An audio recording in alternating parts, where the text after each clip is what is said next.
India story channel में आपका बहुत बहुत स्वागत है।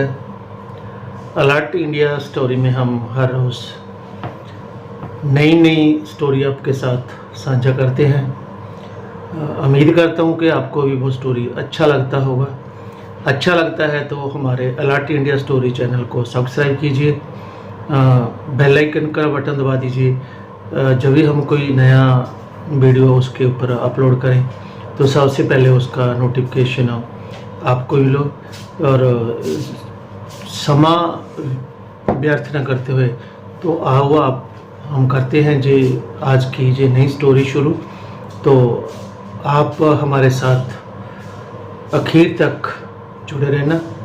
आशा करता हूँ कि आपको जी हमारा वीडियो अच्छा लगता होगा, तो अपने दोस्तों के साथ साझा जरूर कीजिए। तो लो लीजिए फिर करते हैं जी ये आज की नई स्टोरी शुरू। सूरत के अंदर एक करोड़पति व्यक्ति रहा करता है जिसका नाम राजेश है।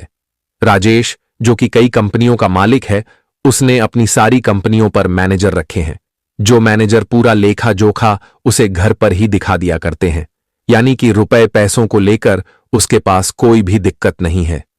अच्छी तरह से उसका समय व्यतीत हो रहा है। वह घर पर अपने परिवार के साथ रहा करता है। उसका एक लड़का है जिसकी उम्र 16 साल है। एक दिन सुबह सुबह वह अपने घर के गार्डन में बैठकर अखबार पढ़ रहा था और साथ में चाय की चुस्कियां ले रहा था। तभी अचानक से उसके बेटे का एक दोस्त उससे मिलने के लिए आता है। राजेश बैठा बैठा अपने बेटे और उसके दोस्त को देख रहा था। देखने के बाद उसे अपने एक दोस्त की याद आ जाती है। इसके बाद राजेश अपने दोस्त से मिलने का फैसला करता है और घर के अंदर जाकर अपनी पत्नी से सामान पैक करने के लिए कहने लगता है। वह कहता है कि हमें अपने दोस्त से मिलने के लिए जाना है। तो उसकी पत्नी उससे पूछने लगती है कि कौन सा दोस्त और किससे तुम मिलने जा रहे हो। वह कह देता है कि मैं अपने दोस्त मोहनलाल से मिलने के लिए जा रहा हूं। इस नाम को सुनते ही उसकी पत्नी एकदम से इस बात के लिए तैयार हो जाती है और कहने लगती है कि ठीक है, मैं सामान पैक कर लेती हूं और हम दोनों चलेंगे उनसे मिलने के लिए।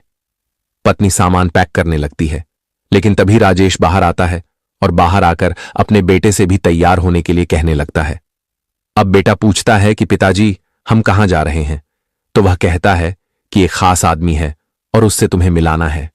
इस बात को सुनकर बेटा कहने लगता है कि पिताजी आप चले जाओ। लेकिन पिता कहता है कि नहीं बेटा, तुम्हारा उससे मिलना जरूरी है। इसके बाद बेटा भी अपने पिता के साथ जाने के लिए तैयार हो जाता है और सभी लोग तैयार होकर वहां से निकलने लगते हैं। धीरे धीरे सफर तय होता है और सफर तय करने के बाद वे लोग सीधा बिहार पहुंच जाते हैं। अब बिहार आने के बाद राजेश वहीं की एक नजदीकी बैंक में जाता है और बैंक से लगभग 10 से 12 लाख निकाल लेता है। 10-12 लाख निकालकर वह अपनी गाड़ी में बैठता है और गाड़ी में बैठने के बाद इस सफर को दोबारा से तय करने लगता है। अब जैसे ही बेटा देखता है कि पिता ने ढेर सारे पैसे निकाले हैं, तो वह उससे पूछने लगता है कि पिताजी आपने इतने सारे पैसे क्यों निकाले हैं। इस बात को सुनकर पिता मुस्कुराने लगता है और कहने लगता है कि बेटा, इन पैसों की जरूरत है। किसी का मुझ पर कर्ज है और उस कर्ज को मुझे चुकाना है। अब यह बात बेटे को बिल्कुल भी हजम नहीं होती है, क्योंकि उसके पिता काफी रुपए पैसे वाले थे, तो उनके ऊपर किसी का कर्ज होना बिल्कुल भी पॉसिबल नहीं था। वह कहने लगता है कि पिताजी आप क्यों मेरी टांग खिंचाई कर रहे हो, आपके ऊपर भला किसका कर्ज है। तो वह कहने लगता है कि ठीक है बेटा, अगर ऐसी बात है तो मैं तुम्हें एक छोटी सी कहानी सुनाता हूं। उस कहानी को सुनने के बाद बताना कि मुझ पर कर्ज है या नहीं। तो बेटा भी इस कहानी को सुनने के लिए उत्सुक हो जाता है और मां इस बात को देखकर समझ गई थी कि अब उसका पति अपने बेटे को कौन सी कहानी सुनाना चाहता है। इसी वजह से गाड़ी में बैठी बैठी वह मुस्कुराती रहती है। पिता अपने बेटे को कहानी सुनाने लगता है। वह कहता है कि बेटा, समय था 1990 का।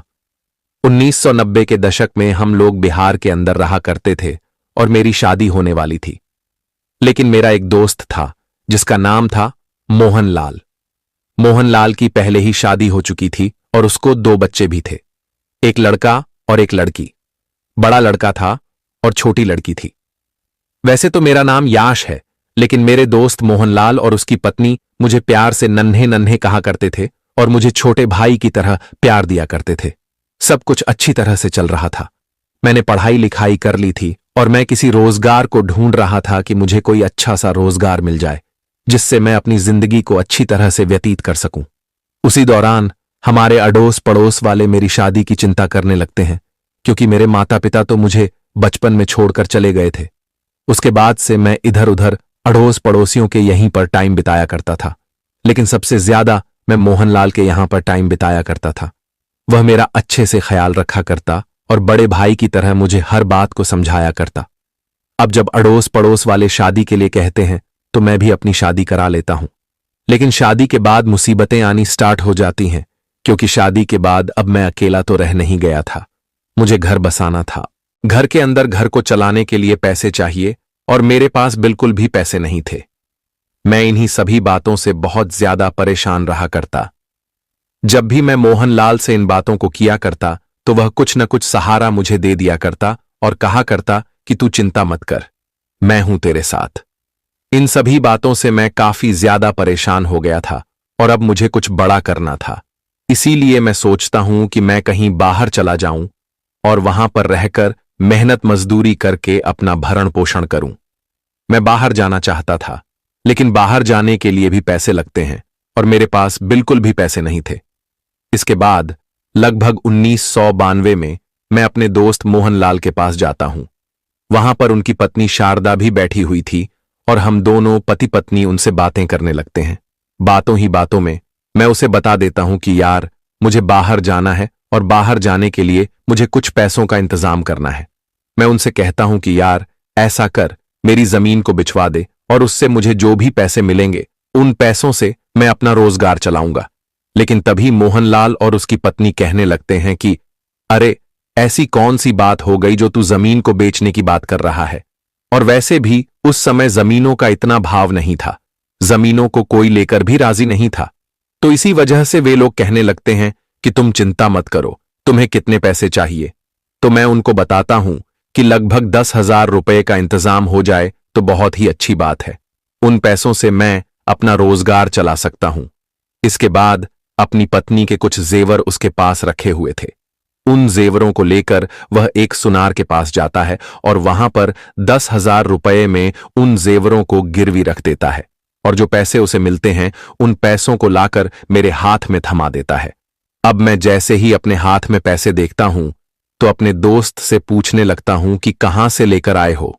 तो वह बता देता है कि इस तरह से तुम्हारी भाभी के जेवर मैंने गिरवी रख दिए हैं और बाद में मैं पैसा कमाकर उन्हें छुड़ा लूंगा।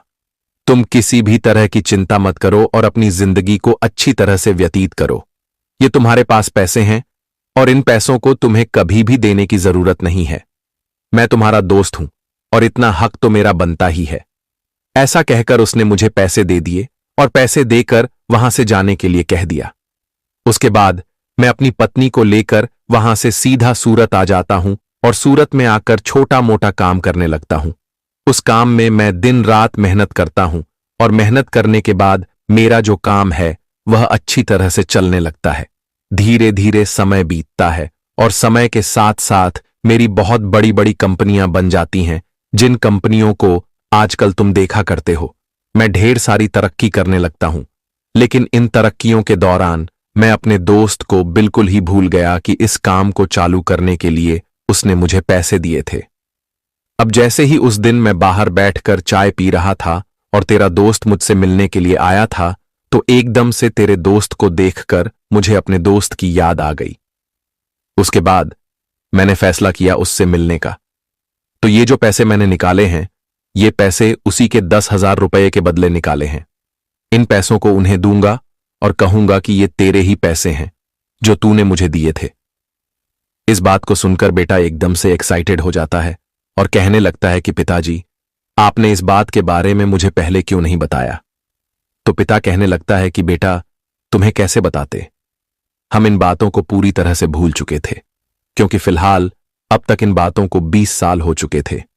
1992 में राजेश बिहार को छोड़कर सूरत गया था, लेकिन फिलहाल समय था 2012 का।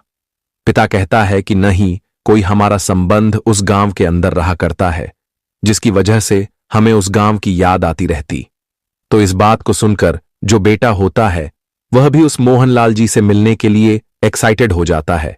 वह देखना चाहता है अपने पिता के उस दोस्त को, जिस दोस्त की वजह से आज वे लोग इतनी अच्छी जिंदगी जी रहे हैं। धीरे धीरे सफर तय होता है और सफर तय करने के बाद लगभग शाम के समय वे लोग उस घर के पास पहुंच गए थे। बड़ी सी गाड़ी को लेकर वे मोहनलाल जी के घर के सामने खड़े हो गए थे। यह बात देखकर गांव के कुछ लोग उस व्यक्ति की तरफ बड़ी अजीब निगाहों से देखने लगते हैं, क्योंकि मोहनलाल जी के घर की हालत काफी ज्यादा खराब थी और फिलहाल देखने से लग रहा था कि कई सालों से इसकी कोई मरम्मत नहीं हुई है। यह बात राजेश को भी महसूस होती है। इसके बाद वह अपनी गाड़ी से उतरता है और सीधा उस घर के अंदर जाने लगता है। गांव का माहौल था तो घर का दरवाजा खुला हुआ था। राजेश अपने परिवार को लेकर सीधा उस घर के अंदर चला जाता है। घर के अंदर मोहनलाल और उसकी पत्नी बैठकर आपस में बातें कर रहे थे, लेकिन अचानक से जैसे ही सूट बूट वाले व्यक्ति उनके घर में घुसते हैं तो वे एकदम से हैरान हो जाते हैं। तभी मोहनलाल उनसे कहता है, हां भाई, कौन हो और तुम इस तरह से घर के अंदर क्यों घुसे आ रहे हो? इस बात को सुनकर राजेश मुस्कुराने लगता है। इधर जो राजेश की पत्नी थी वह भी मुस्कुराने लगी थी। तभी जो राजेश होता है वह कहने लगता है, साहब, यहां पर हमें किसी व्यक्ति से मिलना है। तो जो मोहनलाल होता है वह यह बात देखकर हैरान है, क्योंकि इस व्यक्ति के पहनावे से लग रहा था कि यह एक करोड़पति व्यक्ति है। तब भी यह उससे साहब कह रहा है, तो कहने लगता है, अरे भाई, क्यों मजाक कर रहे हो? साहब तो तुम हो और हम साहब कैसे हो गए? तो राजेश कहने लगता है, नहीं साहब, मेरे लिए तो आप ही साहब हो। अगर आप नहीं होते तो आज मैं ऐसा नहीं होता। इसके बाद मोहनलाल कहने लगता है, देखो भाई, मजाक मत करो, मजाक काफी हो गए। ये बताओ कि तुम हो कौन? तो जो राजेश होता है वह कहने लगता है, साहब, वैसे तो मेरा नाम राजेश है, लेकिन प्यार से कुछ लोग मुझे नन्हे नन्हे कहकर पुकारा करते थे। अब जैसे ही मोहनलाल और उसकी पत्नी शारदा इस बात को सुनते हैं कि नन्हे नन्हे कहकर उसे कोई पुकारा करता था, तो एकदम से उन्हें नन्हे की याद आ जाती है और वे लोग गौर से देखकर पहचान लेते हैं कि यह वही नन्हे है जिसे उन्होंने 10,000 रुपए दिए थे और वह इस गांव को छोड़कर चला गया था।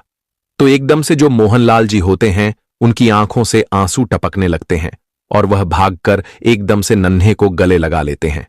कहते हैं, अरे नन्हे, तू तो पूरा बदल गया और देखने से बिल्कुल भी पहचान में नहीं आ रहा है। अब जब मोहनलाल गले लगता है राजेश से, तो राजेश की आंखों में भी आंसू आने लगते हैं और वह भी फूट फूट कर रोने लगता है। अब जैसे ही माहौल थोड़ा सा शांत होता है, तो उसके बाद जो राजेश की पत्नी होती है वह एकदम से मोहनलाल जी के पैर छूने लगती है। अब गांव के कुछ लोग यह सब कुछ देखकर चौंक गए थे और वे घर के अंदर ताक झांक कर रहे थे।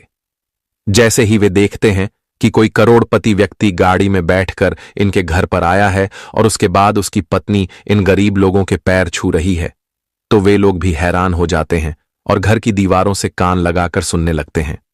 तभी जो मोहनलाल जी की पत्नी होती है वह कहने लगती है, अरे, इसी तरह से खड़े खड़े बात करोगे या इन्हें बैठने के लिए भी कहोगे? इसके बाद जो मोहनलाल जी होते हैं वे सभी को बिठाते हैं और बिठाने के बाद उनसे हालचाल पूछने लगते हैं। तो जो राजेश होता है वह मोहनलाल जी को अपने बारे में पूरी बातें बताता है और कहता है, गुजरात के सूरत में मेरी बहुत बड़ी बड़ी कंपनियां हैं और वहां पर रहकर मैं बहुत अच्छी जिंदगी जिया करता हूं, लेकिन तुम बताओ, तुम्हारा क्या हालचाल है और यह आप लोगों ने अपना क्या हाल बना रखा है? इस बात को सुनकर मोहनलाल और उसकी पत्नी एकदम से खामोश हो जाते हैं और उनके चेहरे पर मायूसी साफ साफ दिखाई देने लगती है। तभी जो राजेश होता है वह मोहनलाल का हाथ अपने हाथ पर रखता है और कहता है, दोस्त, तू बेशक मेरा दोस्त है, लेकिन तू मेरे लिए बड़े भाई से कम नहीं है, क्योंकि शायद अगर तू मेरी उस टाइम पर मदद नहीं करता तो मैं इतना बड़ा व्यापारी नहीं बन पाता और मेरे इतने इतने बड़े बिजनेस नहीं हो पाते। अगर तुम्हें किसी भी तरह की कोई समस्या है तो तुम बेझिझक होकर मुझे बता सकते हो। आखिर क्या हुआ ऐसा जो तुम्हारी हालत ऐसी है? तो उसके बाद जो मोहनलाल जी होते हैं वे अपने बारे में उसे बताने लगते हैं। कहते हैं, जब तू यहां से चला गया था तो हमने 10,000 रुपये तुझे दे दिए थे। उसके बाद हम दोनों पति पत्नी मेहनत करते हैं और मेहनत करने के बाद उन जेवरों को तो छुड़ा लेते हैं, लेकिन धीरे धीरे परिवार के अंदर बहुत कुछ बदलने लगता है। मेरी तबीयत खराब होने लगती है, बच्चे बड़े होने लगते हैं, उनकी पढ़ाई लिखाई का खर्चा और साथ में बेटी जवान होने लगती है। धीरे धीरे मैं बीमार रहने लगा। बीमारी के कारण मुझसे कमाने के लिए नहीं जाया जाता है। मेरा बेटा जो कि बाहर मेहनत मजदूरी किया करता है और मेहनत मजदूरी करने के बाद परिवार की आर्थिक स्थिति को मजबूत करना चाहता था, लेकिन कैसे भी कर ले, इतना पैसा वह कहां से जोड़ सकता है। जो भी पैसे वह कमाया करता है उन पैसों से घर का खर्च चला करता है और साथ में मेरी बीमारी का इलाज भी हुआ करता है। मैंने अपनी बेटी को उसके मामा के यहां पर छोड़ रखा है ताकि घर का खर्च कुछ कम हो सके। इन बातों को बताते हुए मोहनलाल जी एक बार फिर से फूट फूट कर रोने लगते हैं और उनकी पत्नी शारदा की आंखों में भी आंसू आ जाते हैं। तो राजेश और उनकी पत्नी दोनों उनको संभालते हैं और उसके बाद उस ब्रीफ केस को, जिस ब्रीफ केस के अंदर ढेर सारे रुपए थे, उनके सामने रखते हैं और कहते हैं, देखो, मैं तो तुम्हारा कर्ज चुकाने के लिए तुम्हारे पैसों को लेकर आया था, लेकिन लगता है अब तुम्हें इनकी कोई भी जरूरत नहीं है। इसके बाद मोहनलाल कहने लगता है, अरे भाई, मैंने तुमसे कह तो दिया था कि यह कोई कर्ज नहीं है, यह तो हमारा प्यार है जो हमने तुम्हारे लिए किया था। वो लोग इसी तरह की बातें कर रहे थे और तभी यहां पर जो मोहनलाल जी होते हैं उनका बेटा आ जाता है जो कि अब तक मजदूरी कर रहा था। इसके बाद जैसे वह घर के अंदर इन लोगों को बैठे देखता है तो एकदम से हैरान हो जाता है। तभी मोहनलाल जी अपने बेटे को इशारा करते हैं और उसे अपने पास बुलाकर बिठा लेते हैं। वह राजेश से कहते हैं, राजेश, यह है मेरा बेटा जो कि मेहनत मजदूरी करके अपने परिवार की आर्थिक स्थिति को मजबूत करना चाहता है। तो राजेश मोहनलाल जी के बेटे से पूछने लगता है, बेटा, तुम क्या किया करते हो? तो वह कहता है, अंकल जी, पढ़ाई लिखाई तो की थी, लेकिन परिवार की कंडीशंस की वजह से मुझे मेहनत करना ही अच्छा लगा, तो मैं मेहनत किया करता हूं और साथ में गवर्नमेंट जॉब की तैयारी भी कर रहा हूं।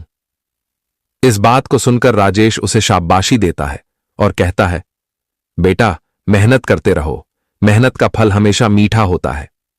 तो जो मोहनलाल का बेटा होता है वह अपने पिता से इन सभी चीजों के बारे में पूछना चाहता है कि यह लोग कौन हैं और यहां पर ये क्या कर रहे हैं। यह भाव उसके चेहरे पर साफ साफ दिखाई दे रहे थे।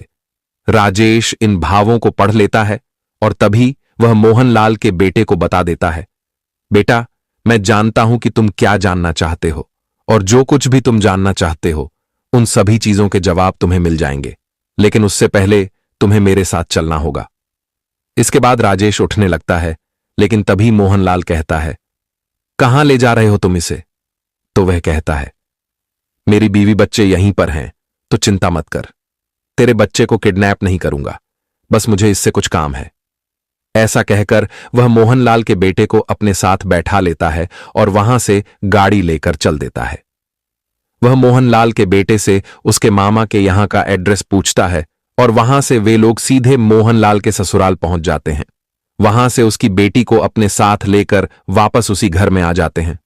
वहां पर आने के बाद राजेश उनसे कहने लगता है, दोस्त, देखो, बहुत हो गया, अब तुम्हें इस तरह से जिंदगी जीने की कोई जरूरत नहीं है। मेरे पास ढेर सारा रुपया पैसा है, अच्छा खासा बड़ा मकान बना पड़ा है सूरत के अंदर, तो अब तुम लोग मेरे साथ वहीं पर चलोगे और वहीं पर जीवन व्यतीत करोगे। यहां पर क्या है? यहां पर बच्चों को मजदूरी भी बहुत कम मिला करती है। वहां पर किसी न किसी कंपनी में तुम्हारा बेटा मेरे यहां काम कर लेगा और वहीं पर मेरे साथ जीवन को व्यतीत करो। मैं तुम्हारी बेटी की भी वहीं पर शादी कराऊंगा। अब यह बातें सुनकर मोहनलाल कहने लगता है, नहीं यार, हम यहीं पर ठीक हैं, तू ही वहीं पर बना रह और कोई भी कैसी भी दिक्कत नहीं है। अब जो मोहनलाल का बेटा है वह अभी तक भी संतुष्ट नहीं है और उसे नहीं पता कि यह कौन है और यहां पर क्या कर रहा है। इतना बड़ा बिजनेसमैन होकर मेरे पिता के पास क्या कर रहा है? तो उसके बाद वह पूछ ही लेता है, अंकल जी, आप हो कौन और हमें अपने साथ ले जाने के लिए क्यों कह रहे हो? तो जो राजेश होता है वह उसे बता देता है, बेटा, मैं इसी तरह से तुम्हारे पिता का दोस्त हूं और इसी गांव का रहने वाला हूं। अब गांव वाले जो बाहर से इस बात पर निगाह डटे हुए थे, उन लोगों को भी पता चल जाता है कि यह कौन है और यहां पर क्या कर रहा है। तो गांव के कुछ गणमान्य लोग वहां पर आते हैं और आने के बाद उससे अपनी जान पहचान बढ़ाने लगते हैं। राजेश इन सभी बातों को समझ गया था और वो कहने लगता है, ठीक है, आप जो भी कह रहे हो वो सभी बातें ठीक हैं, लेकिन फिलहाल मुझे अपने दोस्त को अपने साथ ले जाना है। तो राजेश का दोस्त मोहनलाल कहने लगता है, भाई अभी तो रात हो गई है, कल सुबह देखते हैं। आज रात तुम यहीं पर रुको और कल सुबह देखते हैं कि क्या होना है। ऐसा कहकर मोहनलाल राजेश के परिवार और राजेश को वहीं पर रोक लेता है। रात भर वे आपस में एक दूसरे से बातें करते रहते हैं। रात भर में उन लोगों ने तय कर लिया था कि वे लोग वहीं पर चले जाएंगे और वहीं पर अपनी आगे की जिंदगी बिताएंगे। दूसरे दिन सुबह सुबह जो राजेश होता है वह पूरे परिवार को लेकर वहां से सूरत अपने घर में आ जाता है और वहीं पर उन्हें आदर सम्मान के साथ रखने लगता है। राजेश ने मोहनलाल की बेटी की शादी एक बहुत ही बड़े घर में तय करा दी थी और बेटे को कंपनी के अंदर बहुत बड़ा मैनेजर बना दिया था। कुछ दिनों बाद मोहनलाल के बेटे की भी शादी हो जाती है और शादी होने के बाद उसकी जो पत्नी आती है वह भी उसी घर के अंदर रहने लगती है। इसके बाद मोहनलाल का बेटा अपने लिए एक अलग से मकान खरीदता है और उसके अंदर अपनी पत्नी के साथ रहने लगता है। मोहनलाल और उसकी पत्नी शारदा कभी अपने दोस्त के यहां पर रहते तो कभी अपने बेटे के यहां पर रह करते हैं और अच्छी तरह से अपने समय को व्यतीत करते हैं। अब गांव वाले भी जान चुके थे कि हमारे यहां का एक व्यक्ति वहां पर बहुत बड़ा व्यक्ति बन गया है। गांव से भी कुछ लोग उसके पास आने लगते हैं अपने अपने बच्चों की सिफारिश लेकर और कहते हैं, हमारे बच्चों को भी कंपनी में काम दे दो ताकि वे भी अपने भविष्य को बेहतर कर सकें। तो वह गांव के कुछ व्यक्तियों को वहां पर लगा लेता है और हंसी खुशी अपना जीवन व्यतीत करता है। फिलहाल 2024 में मोहनलाल जी की मौत हो चुकी है। उसका बेटा सूरत के अंदर वहीं पर रहा करता है और उसके 3 बच्चे हैं। राजेश के बेटे की भी शादी हो गई है और शादी होने के बाद उसके 2 बच्चे उसके साथ रहा करते हैं। राजेश का बेटा और मोहनलाल का बेटा भी इसी तरह से एक दूसरे के अच्छे मित्र हैं और मोहनलाल का बेटा राजेश के बेटे को छोटा भाई समझा करता है। तो दोस्तों, ये थी आज की कहानी। आप लोगों को कहानी जैसी भी लगी हो कमेंट सेक्शन में बता देना। वीडियो अगर अच्छी लगी हो तो वीडियो को लाइक और चैनल को सब्सक्राइब जरूर करें ताकि हमें थोड़ा सा हौसला मिले आप लोगों के लिए ऐसे ही अच्छे अच्छे वीडियो बनाने के लिए। इन कहानियों को सुनाने का उद्देश्य किसी को परेशान करना बिल्कुल भी नहीं है। यह कहानी आपको इसलिए सुनाई जाती है ताकि आप लोग इन कहानियों में से कुछ न कुछ सीख सकें और अपने जीवन में उस चीज को अप्लाई कर सकें। मिलते हैं किसी नेक्स्ट वीडियो में नए टॉपिक के साथ। तब तक के लिए जय हिंद, जय भारत, जय हिंदुस्तान।